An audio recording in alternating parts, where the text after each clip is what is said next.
Welcome to another Eyes on Ice Intel investigation. Our objective here is simple. We expose the hidden mechanics of the immigrant detention machine, dragging what happens behind the concrete walls into public view. If you want to support this work, head over to our Substack. As we always say, donations will always be optional, but funding keeps our eyes laser-focused. Today's target is Delaney Hall. It's a 1,000-bed private facility in Newark, New Jersey, operated by the GEO Group. This corporation bills the federal government per head to cage human beings and fulfill federal ICE deportation quotas. There is currently a crisis playing out inside those walls. The detainees have organized as the Union of People Kidnapped by ICE, and they have launched a hunger and labor strike. They are striking against maggot-infested food, medical neglect, and physical beatings from ICE agents. The facility extracts labor from immigrants to run the facility for as little as $1 a day, a practice enabled by the 13th Amendment's loophole for incarcerated people. When the public gathered outside to support the striking detainees, the state did not intervene to inspect the facility's abuses. Instead, officials launched a 48-hour militarized crackdown to shut down the street and silence the dissent. The physical escalation started on Friday evening at 6:01 p.m. The New Jersey State Police and Newark Department of Public Works moved in to construct a protest zone, bolting down concrete and metal barricades. Demonstrators refused to enter the enclosures and staged a sit-in. At 9:39 p.m., riot teams responded with force. They deployed flashbangs, swung batons, and used heavy riot shields to physically throw people out into the roadway. State troopers aggressively targeted credentialed media.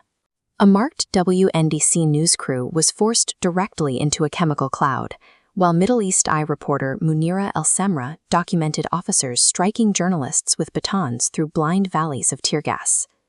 The arrests were fast and violent.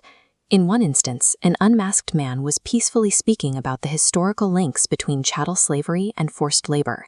With zero warning or audible dispersal order, state troopers surged forward and snatched him into custody in under 10 seconds. The designated free speech zone functioned as a tactical trap. It created a physical boundary that police could cite as a justification for force and a media blackout. To understand how a local protest became a militarized exclusion zone, we have to cut through the political rhetoric and trace exactly who deployed the state's power.